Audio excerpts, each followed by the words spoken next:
And of course, none of those screws are recessed at all, but this side is. I'm working on a tool, and there is a screw in here. There is a screw in there. There's a screw in here, and here, and here, and here. Or here, rather. Here, here, here, here, here, and here. That are recessed. Now, this one, these are actually Torx screws, so none of these are going to come out. Actually, that screwdriver is. But anyway, I'm not going to take them out, but just for example's sake, this does not fit in that hole at all. It doesn't fit in there. It might fit on these at an angle. It would get in these 4 holes. Barely gets in here, barely fits in there. Doesn't even begin to get in behind here. That's why I don't like these. I'm not going to say that they're not useful. I think they are. I think that they're great for what they do, which is if I don't need anything to go into something, this is probably what I'm going to reach for, because I can reach for this and a box of bits. And if they wear out, then I just replace the bit. I don't have to get rid of the whole screwdriver. For anything else, though, this is really a terrible, in general, this is really a terrible screwdriver because it can't do a lot of the things you need it to do. And in general, I would say that these tips for drills are less precision machine. I don't feel like they work as well as a precision machined, precision ground, dedicated screwdriver tip, like on this Bondhus screwdriver, or these Allen key sets. But anyway, or hex key sets, whatever you want to call them. But that would be my 5th recommendation, would be to get a good set of Allen keys. Now, this is the traditional way. I got them with a ball on one end. I think you can get them with a ball on both ends, on the short and the long leg. And by that I mean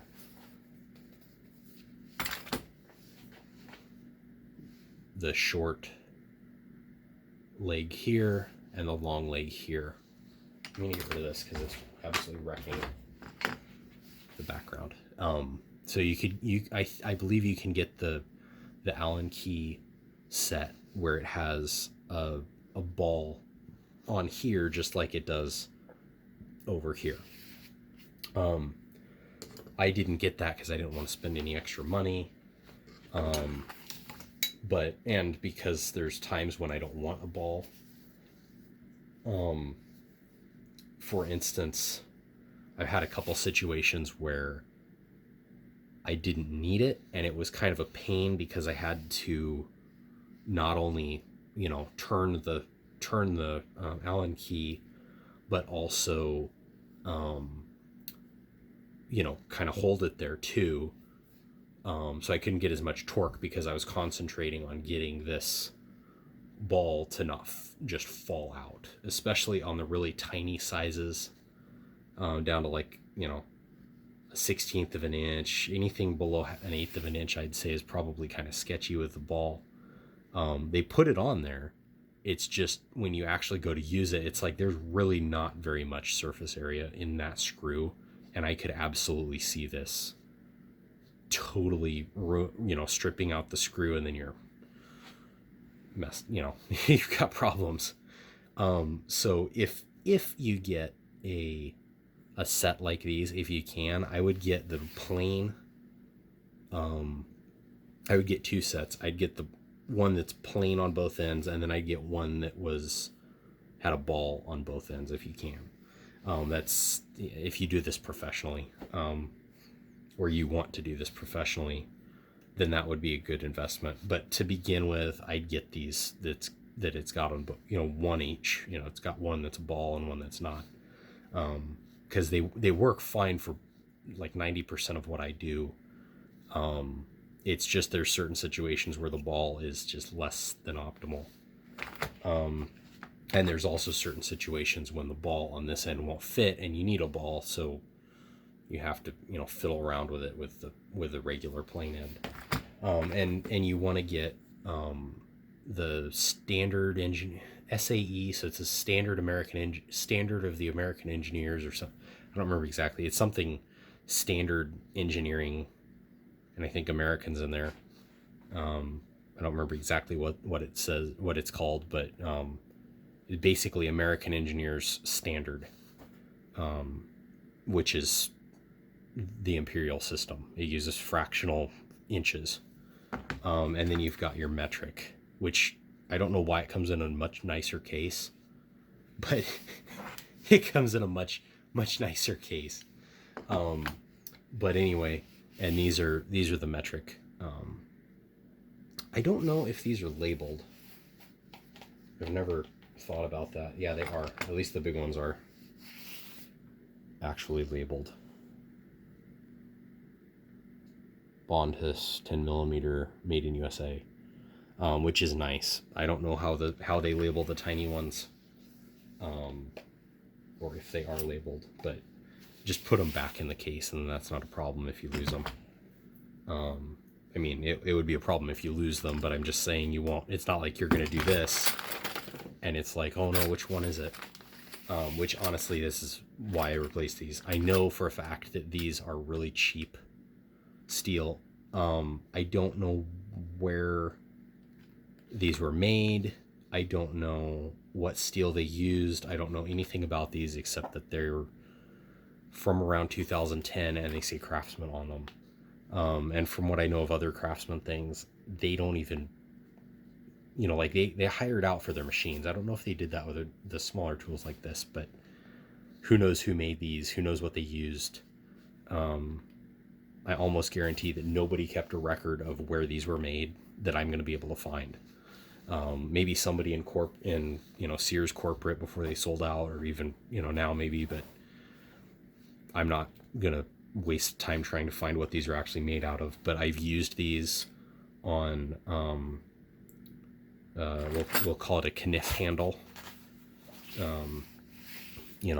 Like the screws in here. These are tamper resistant screws. They've got a little pin in there and they're Torx, but same principle. If you have an Allen key on one of these things, a lot of the time they're torqued on there with some industrial tool, and they're basically bonded and fused to the and super glued and JB welded and welded to the body of the tool. So it's nigh unto impossible to get them off. And then if you use a cheap Allen key or whatever, it literally just twists. So I wouldn't cheap out. It's really not that expensive to spend $15 on one of these. I spent $30. I spent 15 on this, or 18 or something, and then like 13 or 15 or something on this, and then I think another 18 or 20 on a whole set of these. All from Bondhus, all work really, really well. I don't have to worry about, them twisting. I even used this 16th inch key. I don't remember what I used it on, but it was something. I mean, it was torqued on there. I think it was a set screw.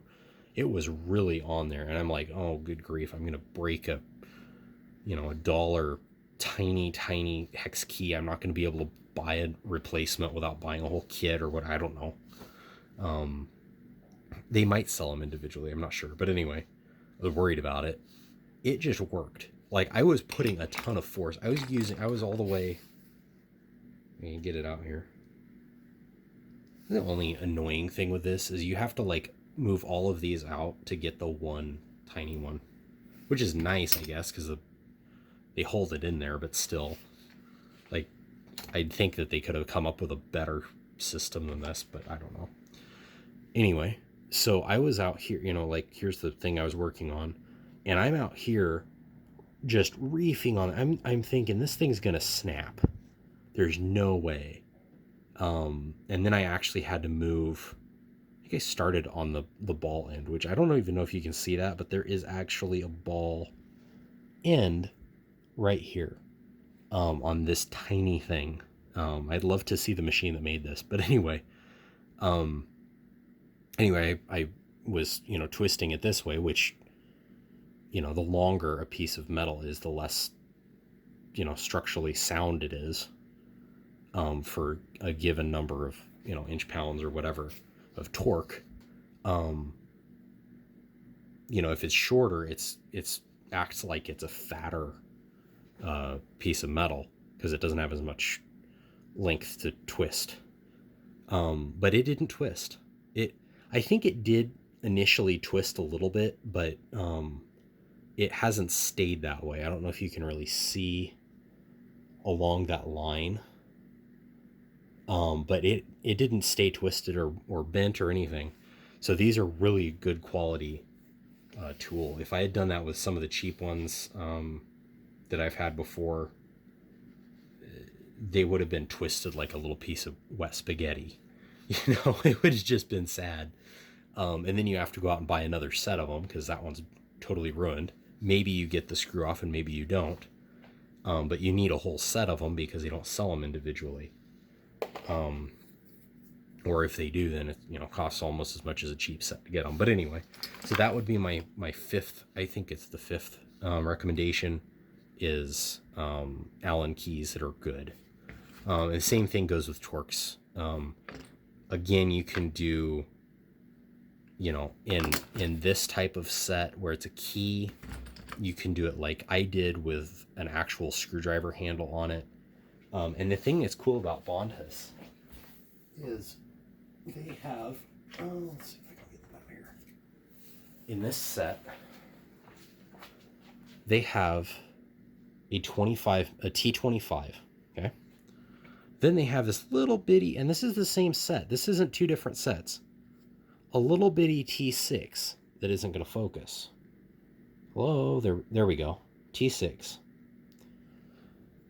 These came in the same set, and they graduate. This is the biggest size, and they graduate down to this little tiny thing that's a small size. Now it's got almost the same length, shaft on here, which also goes into the handle to some degree. I don't know if it's full tang, if it goes all the way through or not. Doesn't matter. It works perfectly, so I don't really care. And I'm not prying anything, so it doesn't really matter. But these things, this is the most cool thing I think I've ever seen in a screwdriver set. These were engineered specifically for the size fastener that you're going to be working on, so that you can't well, I shouldn't say you can't. It's harder to over torque the thing. So imagine if you've got a T6 with a handle this big, you're going to go, reefing on something, and it's going to twist that piece of steel. So you don't want that. So they built this little tiny handle here that again will not focus.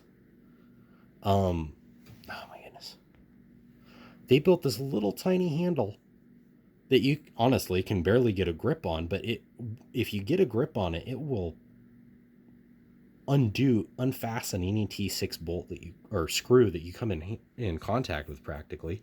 And if it doesn't, you can get your pair of pliers or wrench pliers or whatever these are called, and you can grab the shank, because it's a hex shank all the way up here. It's just a Torx bit at the very end of it.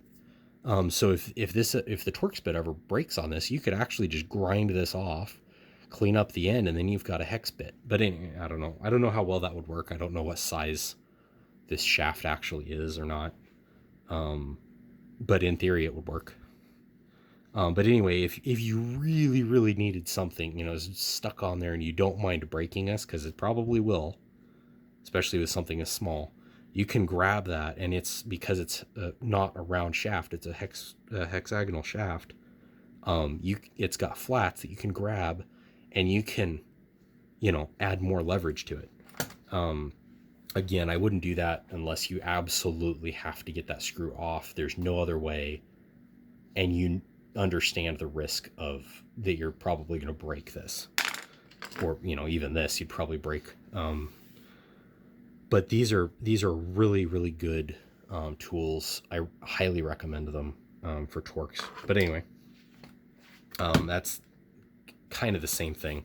Again, Bondhus, if you're getting Torx or Allen / hex screwdrivers or keys or T-handle. I don't have any T-handle things, but basically it's this, but it's got a handle that goes this direction as opposed to this. They take up a lot more space, so I didn't want to get those.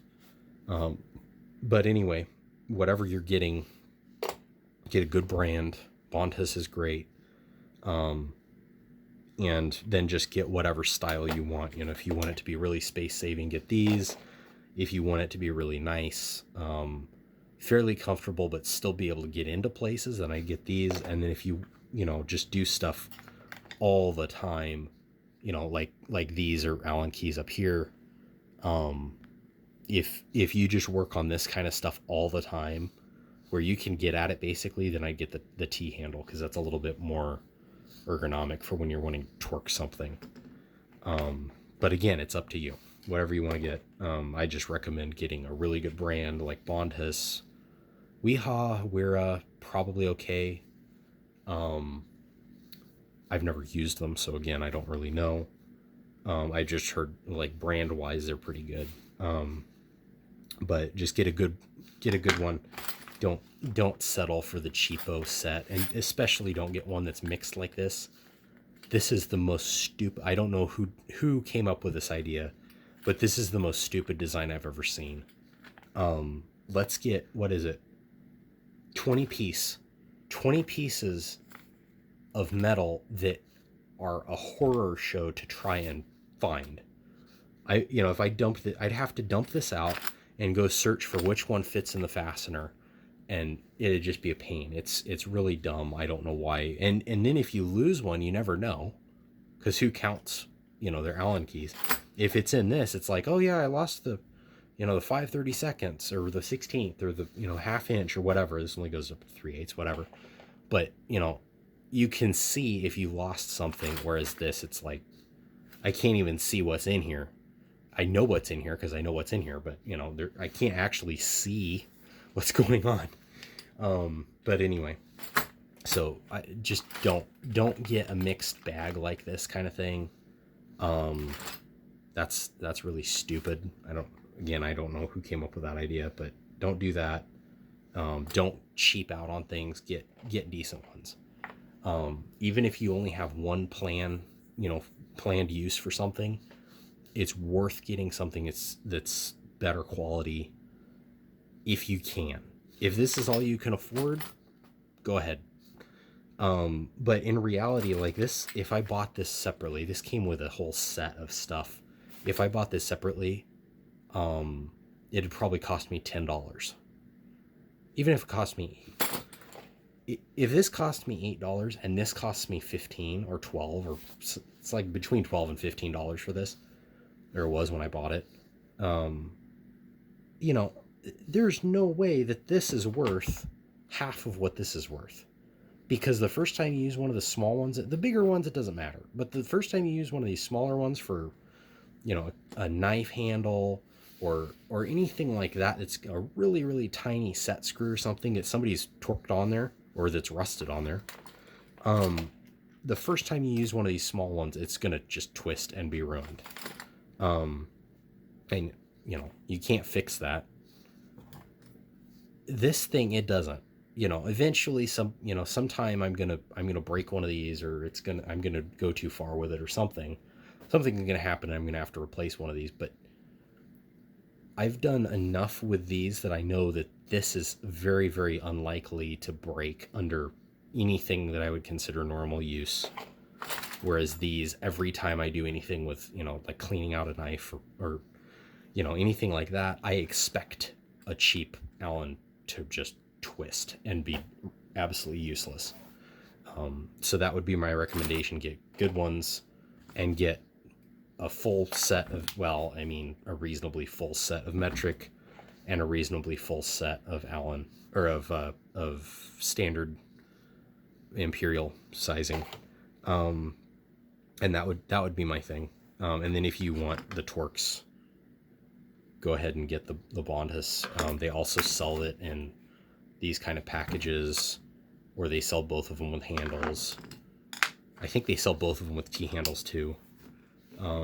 But whatever style you want to get, just get really nice ones that you can afford. And these are not that expensive. Again, this whole set is like $15. This, if I bought this separately, it'd probably be, at least 8.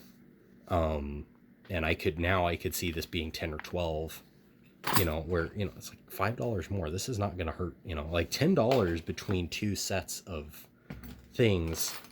Yeah, I could get 50% more of these, but I don't need 50% more of these because they don't break. They don't break every single thing, every single time you use it. But anyway, so now on to, I think that was 6. I don't remember what this was. I think this was 4/5, because it was Allen and Torx and like this whole rant. So let's say we'll call that 2 different things, because I have 2 different sets. I've got the Torx and I've got the Allens. So yeah, that's 4 and 5. Number 6 would be a caliper. Now this is one of the few tools that I have that isn't, well, I shouldn't say the few tools. This is one of the tools that I have that isn't the top of the line model, that actually works just fine for what I use it for. This is I don't even think this is what this is. This might be a Maxwell. I don't know what brand it is. It doesn't really matter what brand it is, because they didn't even care enough to put a thing on there other than it's stainless steel and it's hardened stainless steel, so it must be better. But this is just a pair of calipers, 6-inch digital calipers. Has the normal, outside diameter measurement, the inside diameter measurement, and your depth measurement here that I'm not able to make function. There we go. So you're retracting out of focus, of course, because why not? There we go. Your depth. If you can hear that, these are not expensive. They are not machined well. Probably not very accurate. They're not Mitutoyo. They're not Starrett. They're not any of those good companies that make great calipers and measuring tools. They're just a cheap company that makes a caliper that works enough for me. Most of the things that I'm measuring with this are going to be somewhat known quantities. Like if I'm measuring,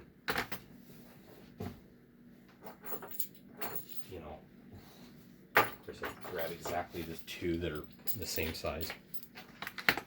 I might be measuring 2 bolts, okay, which wrench do I need? I need a 11 millimeter wrench. Let's put that in inches. And this doesn't do fractions. I have another one that does fractions, but I don't have it out here with me. But anyway, okay, it's a little bit less than, half an inch, so it's probably 7/16. Whereas this one up here is, just over half an inch, so it might be another, I don't know, 9/16 or something like that. I don't, that's the main thing I use it for, is figuring out what size bolts are, what size a hole is, so I can buy, like, my mom's little magnifying light here. The switch is going bad. What actually happened is it had a little cap on here. This is the switch, by the way. It twists. If you go this way, it does nothing. If you go the other way, which is exceedingly difficult, it actually is a switch and it works. But if you go this way, it does nothing at all. I don't know why it does that. It's very weird to me that they would do that. But anyway, so this thing goes through this gigantic hole out here. If you've seen these switches, it's actually got threads on that kind of clear plastic there. So this is the actual switch, and back here you're supposed to stick this through a hole and thread a nut onto that clear part, and it holds it there. Well, whoever designed this thing decided that they needed a hole that was almost big enough that the whole stinking switch can fall through. They're going to get rid of the nut, and they're going to have a cheap plastic cover on this thing that's such bad plastic that the little pieces that were holding the switch, that's very stiff, again, very, very stiff, those pieces just died after, I mean, this is probably 10 years old. You know, the plastic couldn't handle it. Like, look at this plastic. The case of the whole thing that's supposed to, you know, survive heat and everything else, isn't very good plastic. This switch is worse. So anyway, that died. So, you know, I had to measure the threads on here. This thing, I was getting a new, you know, trying to find a nut that would fit on here that I could put, you know, through I'd have to drill a different hole because the whole dumb switch would fall through this one practically. But, you know, figure out what the thread size was, the thread pitch and all that. Figure out what size knob I need because that knob's dead. You know, figure out what kind of hole I need, you know, all that stuff. I ended up just buying a new switch. We're going to drill a new hole and put the whole thing in there, and I get all those parts. I don't have to fiddle this old piece of junk one. But, you know, that's the kind of thing that I find something, I need to know what size it is, and then you know, it's usually not anything that is a super intricate, you know, tiny thing. Like you know, if I measure wire ever, you know, it's like, how big of a drill bit do I need in 1/16 of an inch? You know, maybe 30 seconds. It's not a super intricate measurement that I need, you know, thousandths of an inch or tens of thousandths of an inch or anything like that. You know, it's just, I need to know generally how big this thing is so that I know, you know, this drill bit or this drill bit. And I don't have letters and number sizes. I just have the fractional drill bits. And they're from Harbor Freight. So, you know, it's not a very specific, high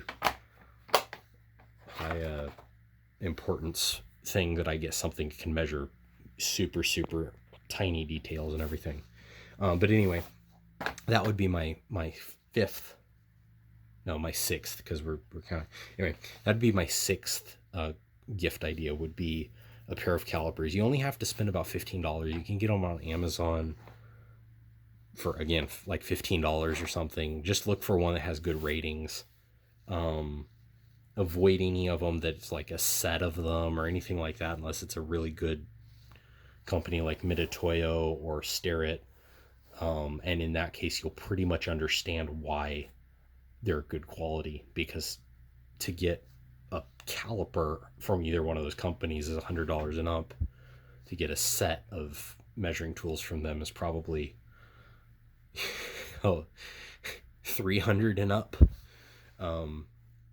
But anyway, these are good. They're not that accurate, but for, you know, general stuff like that, like what size bolt, you know, what size nut or wrench do I need? You know, what size drill bit do I need to make a hole for this thing to fit in, or, you know, whatever.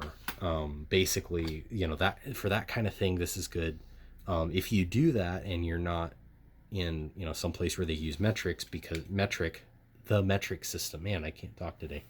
If you're not in some place where they use the metric system, you're going to want to shop around a little bit more to get one that does millimeters, inches, and fractions. Because then it'll show you in my other one goes down to like a, you know, X number of 128ths of an inch, which is more than I need it to be, but, you know, it's fine. So, you know, that's the big thing to me, is that I get one of these that is able to do that. If you get one that doesn't have that fractional readout on here, it just does decimals or millimeters, you know, decimal inches or millimeters, then you can get one of these charts.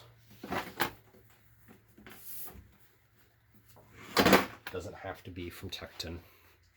But you can get one of these charts that converts everything from fractions to decimals and inches and then into metric. So you've got a full column here, a full column here. Generally, I guess this is in 30 seconds, you can get them more detailed than this. You can go online and print one off of the internet for free. I've got a huge one in my office that has... It only goes up to 1 inch, not 2 inches, but it goes from everything from like 1/1000 of an inch up to a full inch.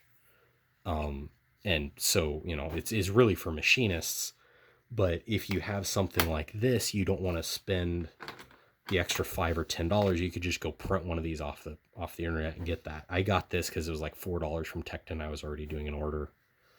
I figured I'd get one that's a little bit more durable than a piece of printer paper.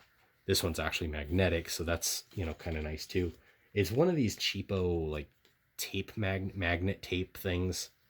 It's not very good magnet. And it gets dirty really easily. But I just keep it on a little box over there of drill bits. But anyway, that's just a good reference to have anyway. And so if you get one of these that doesn't have the fractional thing, you can just get one of those sheets that's free. That, these parts houses like McMaster Car probably has one. Granger probably has one. If you just search, decimal to metric, or decimal inches to metric conversion table, you can find whatever one you want, and then just print it. But anyway, so that would be what I would do if you didn't want to buy one of these calipers that does that, automatically. Which really, I don't think there might be $5 more. But it's really a good idea, in my opinion, to just get one that does it all. But you'll end up needing one of those conversion tables anyway, so just go and print one out for yourself. So that wraps up number 6, would be a caliper. Actually,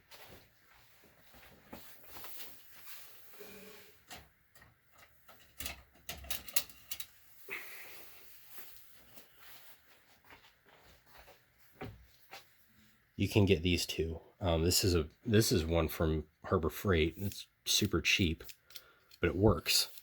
In fact, if you watch Long Island Watch, if you watch, there's a channel on YouTube called Long Island Watch, and he actually uses plastic veneer caliper or vernier calipers, just like these. Not exactly just like these, but basically like these all the time, to measure different things on watches, and they're really useful. I think he actually does a video on how to use these.